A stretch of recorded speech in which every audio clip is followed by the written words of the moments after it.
story, the FTC has launched a probe of far-left group Media Matters over allegations of advertiser collusion against Musk's X.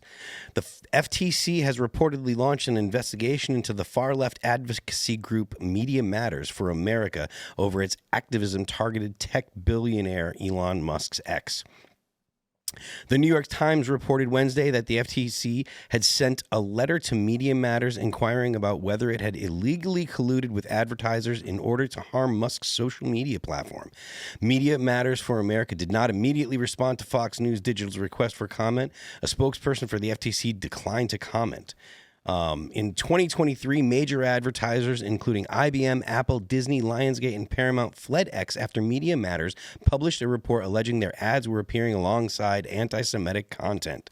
However, Musk filed a lawsuit against the liberal group alleging it completely misrepresented the real user experience in order to mislead advertisers and manipulated the algorithms that curate users' feeds to get racist, incendiary content to appear next to large advertisers' paid posts. Attorneys representing X said the report was intentionally deceptive and caused financial harm. If you were a user of X at the time, so this is in 2023, so this is just say 2.5 years ago or so, I didn't see any kind of advertisements alongside anti-Semitic material. In fact, at the time, there wasn't a whole lot of anti-Semitic material on X, to be honest with you, because they were still kind of in the habit. Maybe word hadn't really gotten out about how the policies at X were, because they weren't kicking people off a lot. And to be honest with you, I think that a lot of the anti-Semitism that you see nowadays is, like we've been saying, is in response to the October 7th attacks. Yeah, and the aftermath of that. Sure. Yeah, the consequences of that. And, I don't know exactly how this works, but, I think they probably already had, even before he bought it, the algorithms were already set where things that have, the kind of offensive speech that a bot can recognize, it's going to keep that away from their major advertiser anyway, right? They wanted to have it like that. Because I can't recall ever seeing, I can recall seeing a lot of mean-spirited things on X, but I can't ever recall seeing them just adjacent to an IBM ad. Yep. You know what I mean? I don't think that was ever really a thing. I hope he kicks their ass. I hate Media Matters. They're garbage. That guy, they're the worst, dude. And I mean, that Brock, what's his name? I forgot his first name. I don't know. They've got used to be a right-wing hatchet man, and then he turned into in the 1990s. He was one of these guys always flinging the flimsiest kind of accusations at Bill Clinton. Oh, okay, yeah. Getting in my way when I'm trying to really get at the guy. And then he turned into this ridiculous Hillary-ite hack, of the worst order. We've got a piece of media here from Laura Ingraham, so let's. All right, joining me now is former Trump acting Attorney General Matt Whitaker. Matt, you called this lawsuit revolutionary. Now, aside from its relative novelty, does it have a chance? Yeah, and it does, and it's good to be with you, Laura. And here's, my analysis as I looked at this complaint. First of all, Media Matters just manufactured this evidence. They created a way that only their unique account would be served these couple ads, and then they suggested that this is par for the course. And we know, based on everyone on the X platform knows that this is not par for the course. But what is so important is that Elon Musk and X are going to court, and they're going to make these people defend their actions and their activities. And I think that, to me, is the most important thing, because for so long, conservatives have been, deplatformed, demonetized, and otherwise assaulted by these left-wing groups and the mainstream media that gives them, oxygen. And no one has been willing to go to court and actually pursue their rights. And so I think this is a big deal for someone to invest money in the court and in lawyers to actually go after groups like Media Matters. Well, you never see Media Matters upset that there are people posting on these social media platforms that call themselves minor attracted persons, right? They're attracted to minors. Oh, they're not pedophiles, but they're attracted to minors. I mean, so they don't have any problem. Great to see you. Thank you so much. All right, enough, Laura. Yeah, I mean, Without going on that tangent about Yeah, right. liberals and their euphemisms, wasn't there a story? Wasn't there a story that was like kind of adjacent to the Twitter files that was about this consortium of advertisers? Yeah. They kind of had the ads that would be embedded on all different kinds of websites. And then they had this blacklist that was going around of, I think it was people who were good on Russiagate and or good on COVID were getting blacklisted in this way. And I guess I just wonder whether anybody's suing over that. I mean, Elon Musk has the lawyers, but what about like, because what it was like, the blacklist was making it where it was really precluding new people too. Like if you're not grandfathered in, kind of, they could just exclude everybody from all this web ad revenue and I mean, give a leg up to all the people they wanted to support. Yeah, I mean, it was a really weird time. There's always been some kind of collusion between, or at least in the past 10 years, for the majority of it, for the better part of the past 10 years, there was some kind of collusion between the estate and or the government and what was being put onto these websites. But this particular issue where it's Media Matters colluding with, well, essentially trying to do what they can to basically produce a scandal to try and harm X monetarily. Like that's something that I, obviously I don't put it past Media Matters. That's something that fits right in their kind of smear merchant wheelhouse. But I don't know that this is actually going to produce the kind of results that I'm hoping for. I mean, I would love to see Media Matters, be put out of business. But I don't know that even Elon Musk is going to be able to produce that kind of result. What do you have any thoughts on this, Mary? Oh, it just reminds me of the YouTube adpocalypse, which was like ancient history now in internet years. But that was it started in late 2016, and then there was a second wave of ad boycotts in early 2017. And I forgot what prompted it. It says that it was PewDiePie's fault. Yeah. that he was making Was it the Hitler bridge jokes. Incident? It was not the It was bridge the bridge. incident. No, it wasn't. It wasn't the bridge incident in and of itself, because it says this was in February 2017.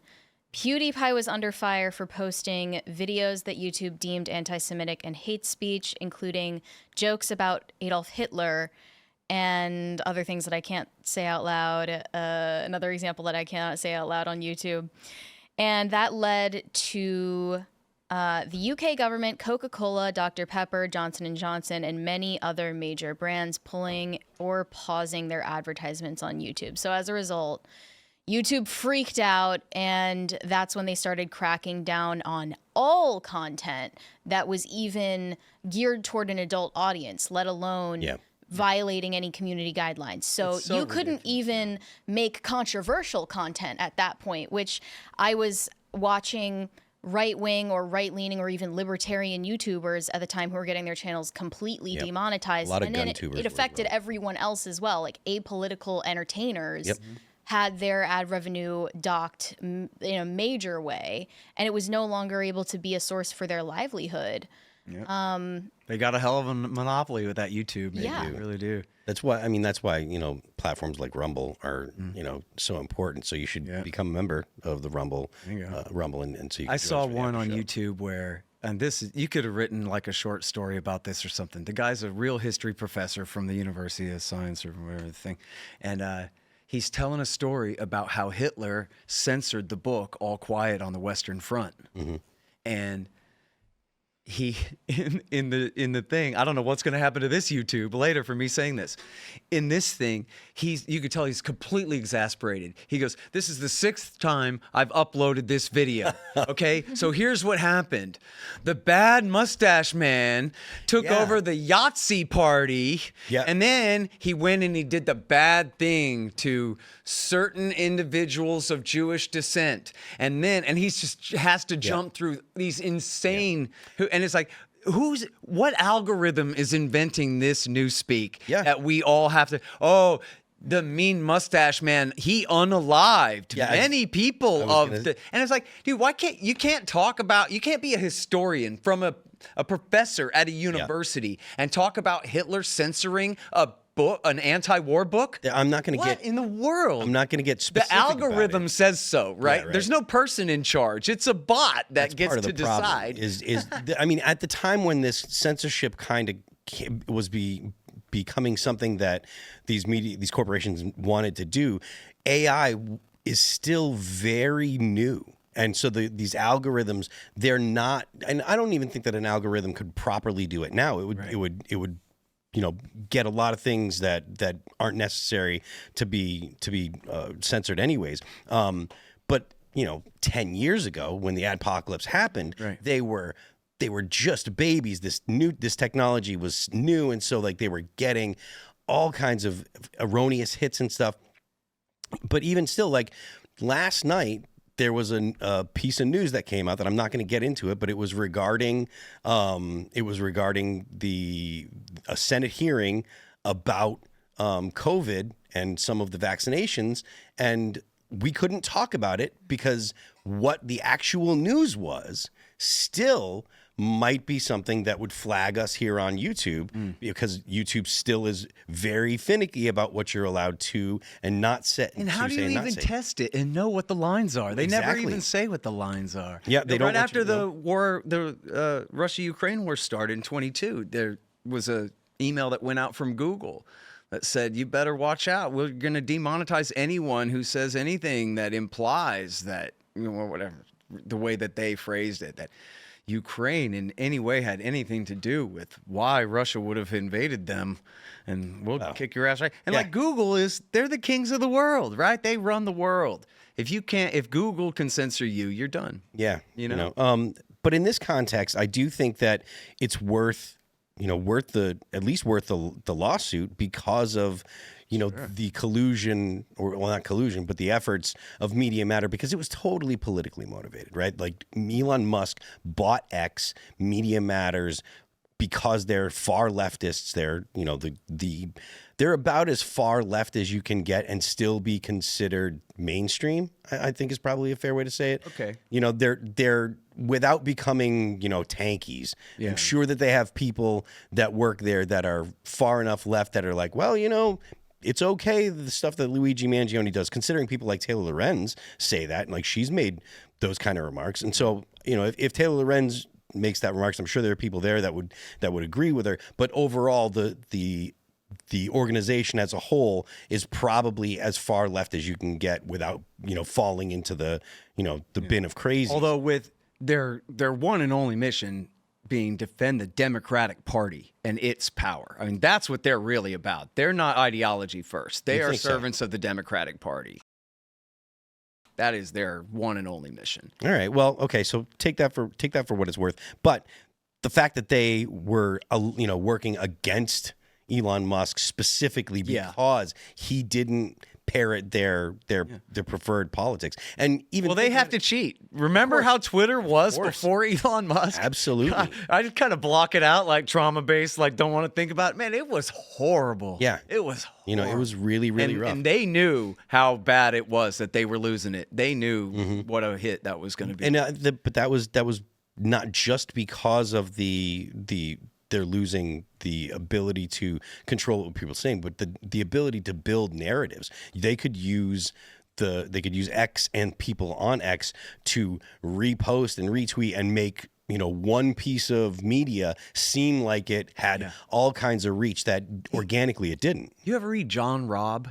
He writes Global Guerrillas. Is his I think I follow him. Yeah, he's a good dude. His expertise, he started out tracking jihadis in Iraq War II. Okay. And then so he became like an expert on link analysis and network swarms and all ROBB, right? Yeah. The Global Guerrillas Report. Yeah, I follow him. And so he has brilliant stuff, and it's all about it's all about the network swarms online and how they're formed and how they work and how old liberal Twitter swarm used to work and how it's changed under Elon Musk and all kinds of stuff. He's got all kinds of insightful stuff. His one today is about how the Israelis just can't seem to get their act together when it comes to their messaging.